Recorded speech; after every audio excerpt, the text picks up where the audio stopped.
Hey everyone, welcome back to the table. Today we're taking a look at Chronicles of Crime. This is a crime-solving murder mystery game for 1 to 4 investigators. It plays in 60 to 90 minutes. And so in Chronicles of Crime, players are going to be tasked with finding or solving a crime. And so there are a ton of unique cases. In this instance, we're going to play one of the beginning tutorials, and we are trying to find the murderer of this victim. Players will begin by placing the 4 forensic experts on the board. You'll start with very minimum pieces of the puzzle, because players are going to be asked to find those pieces. And so Chief Officer Doyle will give us our orders. He'll tell us where to start. We're in Hyde Park. This is the crime scene, the victim's body, and a key eyewitness. And so players will use an app that uses these QR codes on the cards to scan different locations and interact with those characters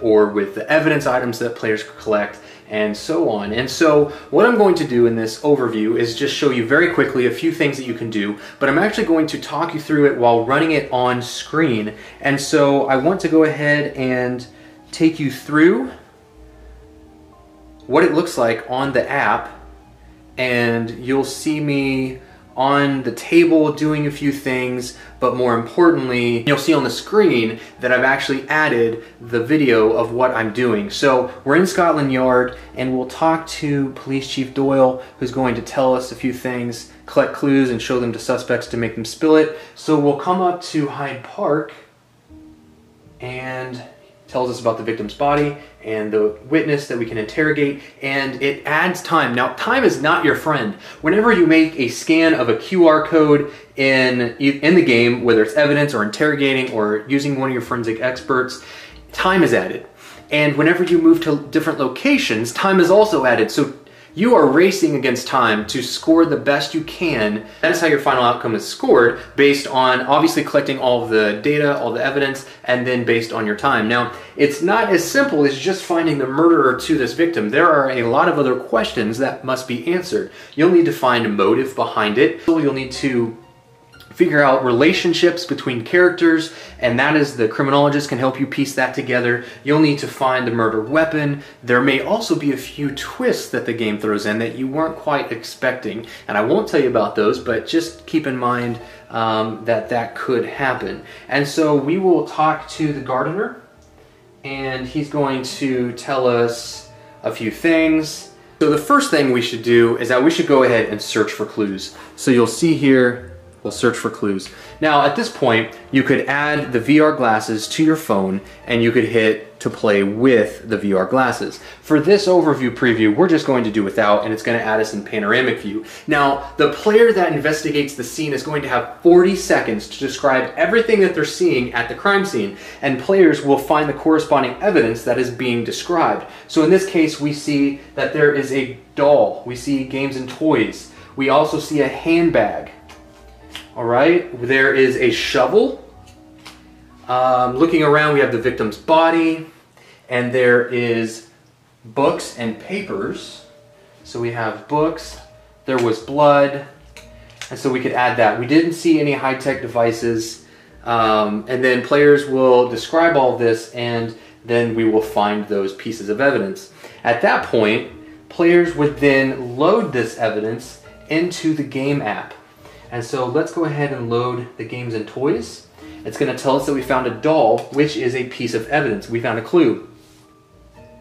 It's going to tell us we found a handbag, and it's a piece of clue. Let's add the gardening tools. And it's going to tell us that we found a clue. And the book and the magazines tells us we found a clue. The blood and the organs comes up with no real information. So at this point, we can talk to players and we can show them things. So we can show them the gardening tool, and he can tell us a little bit about it. He tells us that there was a man that stole the tools from him. So we could search through the deck and find number 34, and we would add it to the location.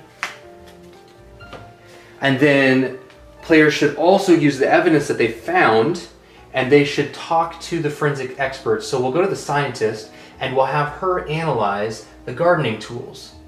She will tell us that there was A positive and B negative blood on it. We can also talk to the doctor, and he can analyze the body for us, tell us a little bit of information about that. And then we can also talk to the criminologist about the body, who tells us that she studied or worked at Westminster District, so we found a new location that we would add to the board. And so this would be another location that we can go and visit, and there could be more interactions with different characters and a lot of other things like that. If we took a look at the bag and the fashion, if we look at that, it tells us that we found inside the bag that there is a wallet. So we found another location that we can add to the board. And so now we have more locations that we can actually start to inspect. So at this point, players would visit all these locations, they would start to gather clues and evidence from these locations, and they would start to interrogate and talk to other characters that they interact with. And when players are finished, they will go back to the police station and talk to Chief Officer Doyle, and they will try to answer the questions that he has for the case. And they will answer quite a few different questions, and when you answer a question, you simply scan the QR code in to give your answer, and then when he's finished, he'll give you your outcome, and that will again be based on time and if you correctly gathered the right evidence. And so when players are finished with that, they'll get a score, and that is how you play Chronicles of Crime. It is a fast-paced, fully cooperative, incredibly immersive game for 1 to 4 players. Again, it is just an absolute blast to play. It is unlike any other cooperative game that you will have played. The virtual reality experience is so immersive. Putting yourself at the crime scene and describing what you're seeing and having other players note the evidence that we found at the crime scene is just so innovative. This has been Derek with the Board Game Spotlight, and this is your overview of Chronicles of Crime.